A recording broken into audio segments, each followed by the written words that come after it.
Good morning, AFC Bournemouth fans. This is Back of the Net. My name's Sam Davis, and a very Merry Christmas to you all. Hope Father Christmas brought you everything that you wanted. Yesterday, AFC Bournemouth entertained Arsenal at the Vitality.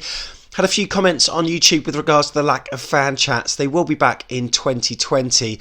However, it's just very difficult to get it organised, especially over Christmas. Lack of time on my part as well, with family things going on, seeing friends and all sorts of things like that.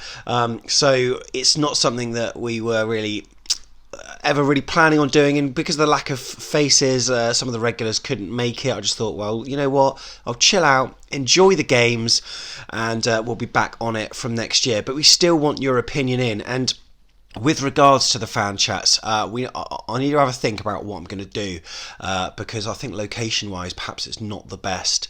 Not too sure, and I do want more contributors putting their faces to cameras. We get loads of people on the 5-word match reports that we submit over Twitter. That's typing stuff, but if you've got time to come along after a game, we would really appreciate it.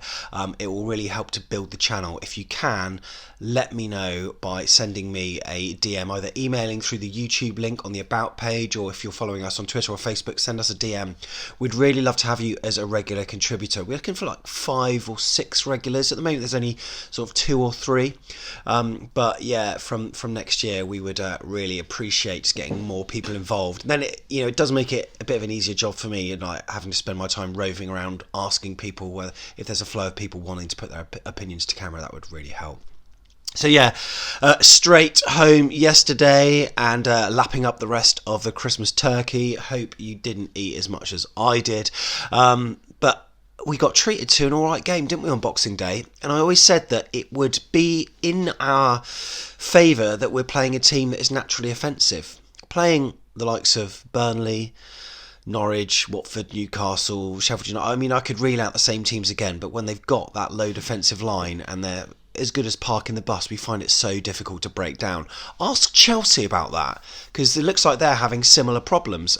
Teams that are built to defend but can counter-attack. And yeah, Frank Lampard's not exactly having the greatest time, and nor are we when we play those kind of sides. So yesterday was always going to be a little bit more exciting, and in this video I'm just going to give my instant reaction. There will be more videos to come with some of your reaction, and also the 5-word match reports too. Plus we'll have an extended funnel forecast as well, so press subscribe and you'll get all that content delivered to you today. So yeah, we started off with a shape that I wasn't quite sure whether it was 5 at the back and 3 in midfield, a 5-3-2, because that's what it looked like. Bournemouth notoriously don't play well with 5 at the back, but as it transpired, it was a 4-4-2, well, or 4-4-1-1 maybe, you can call it that. Jack Simpson left back.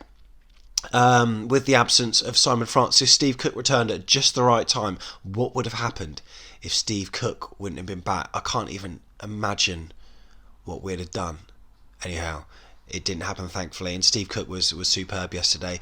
Jack Stacey on the right, and then we had Lewis Cook taking up that berth on the kind of right-hand side. You've got Lerma and Gosling, and then Fraser on the left-hand side, and Josh King with the returned Callum Wilson to the starting lineup. So going through all the players, and just, the general performance, I thought it was good. There was a lot of zip to the game. I thought Lerma was an absolute monster in the middle of the park.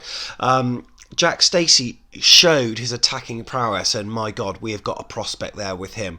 The way he pushes forward and he just doesn't care, and I love that kind of reckless attacking style that he's got. Good with his feet, gets forward, puts a cross in, got an assist yesterday for goal machine Dan Gosling.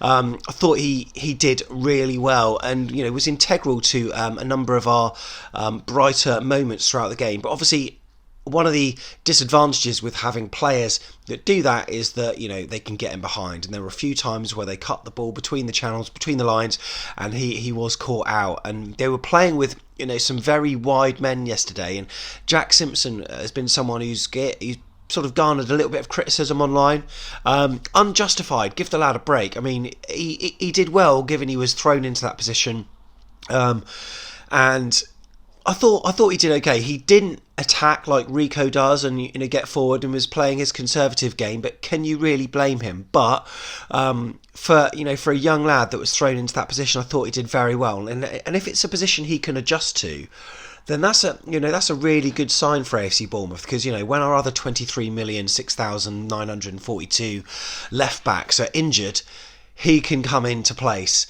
and play in that position. But I thought he did all right. A little bit naive at times. Caused a little bit of havoc with Ramsdale having to pull off a save when he kind of sold us short at the back. Was it Mepham who was playing it back to? Not too sure, but Josh King I thought was good. He drew a bit of criticism online, but I thought he was one of our brighter players yesterday, going down that left-hand wing, such power and such pace. He had them on toast, he really did, but pulling the trigger in his final decision making, perhaps not the best. That's something that I'm sure Eddie will be keen to speak to him about as time goes on. But yeah, I mean, I'm kind of glad we've got a player that is actively selfish, and I know that in that very circumstance it probably wasn't good, but then you've got players like Solanke, the other end of the spectrum, who's almost afraid to shoot, and then times like that you just think pull the trigger. So I'm glad that there's someone almost lighting the way for the other strikers at AFC Bournemouth. Callum Wilson had a few opportunities, but again not his best game for us, but we were back to some kind of fluid attacking best, I thought. Fraser got a lot of room. King I thought did really well. In midfield, like Lerma was a beast. I thought Lewis Cook not his greatest game, and Dan Gosling, the disruptive character. He's not the finest footballer in the world, but he gets involved and box to box in the right place at the right time. Chucks himself in and got the tap on Jack Stacey's cross to send Bournemouth 1-0 up. Of course, Arsenal did have their chances, and it felt like it was a little bit backs to the walls at times when we were chucking bodies on the line and stuff like that. But overall, with that first half, I was actually really impressed. And it seemed to be the second half of each half we did really well. In the second half, again, there was that chance Callum Wilson netted, although it was offside, but bloody hell, if he timed his run a little bit better, we would have been alright. But yeah, a bit of naivety with the goal that we conceded from Aubameyang there, just left him free at the far post, and Steve Cook was probably a bit deeper than what he should have been, but he tucked it away. But come on, we'd have taken a draw before the game, right? We're all going home disappointed. That's a marker of how well we're doing at the moment. I wouldn't say at the moment, in that game. And I just think that momentum needs to be continued, and Brighton could be a match to kickstart our season. We've got a number of games now that we really need to be picking up points from. We said this before when we had those 4 matches. Do you remember? Watford, Norwich, Newcastle, Man United. In the end, our only win came against the best side, Man United. So it's all a little bit bizarre, and playing Brighton, I think they're a team that are an attacking side. Graham Potter has got them playing good football, and they're not a team who will naturally defend. So I've got a feeling this could be a chance to pick up 3 points, and boy do we need it, because where we are at the table at the moment is not looking pretty. But yeah, I could go over the ins and outs of what happened in the game, but just to go over, Ramsdale I thought was very solid. Some great saves at time. Jack Stacey, my man of the match.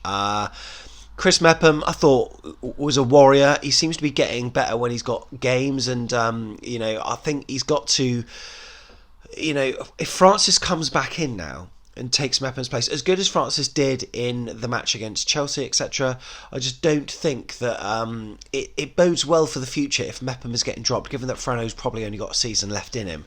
I don't think it would bode well for Mepham to get benched for Frano there. Maybe Eddie will switch it about, don't know. But I thought he had a great game, and that challenge that he made towards the end of the second half, absolutely brilliant to prevent Arsenal going 2-1 up. Cookie, great to have him back. Leader, strong, a voice on the pitch that we've needed, and right place at the right time many a time. Jack Simpson, not a great game. Learning, give him credit for filling in there, and well played, mate. I think you did really well. So, if they, you sometimes give a best trier award at kids football, whatever. I would give you that. That sounds so patronising, but I thought you did really well, mate. Fraser, I thought was positive yesterday. I wouldn't say back to his best, but good to see him on the ball, looking to actively run at players. Really good, Fraser. And in the middle, Lerma and Gosling. Lerma, absolute monster, beast. Such a good player, and again, man of the match worthy. Dan Gosling, right place, right time, very well played, good game. Nice to see him, a midfielder, popping up with a goal. Lewis Cook, did all right. Lost the ball on a couple of occasions, and one nearly effed us over right at the end.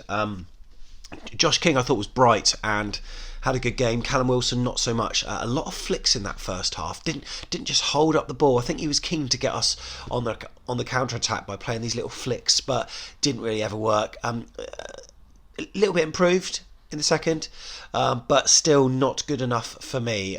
Harry Wilson looked right when he came on. Created that chance that Callum Wilson eventually netted, and it's good to see Harry Wilson cutting in on his left. Haven't seen that enough, but when he does, he's almost Brooks-esque. Reminds me of that David Brooks goal against Brighton last season at home. He scored a couple, but the first one where he sort of cut in, he was in the centre of the pitch, but he went to the left, feigned to take a shot, ran, and then got a shot away and scored. So Harry Wilson, I'm really hoping can get more minutes, because I do rate him the more I see him. Overall, though, really impressed. Now, do get in touch about this fan chats. I'll be at Brighton. I'll be taking the mic, and let's see what happens. But for 2020, they certainly will be back. And also remember to download the podcast. It's on Monday, and you can listen to a full analysis of Arsenal and Brighton, and hopefully after the Brighton one, it will be positive. Thanks for watching. Up the cherries, and a happy Christmas again.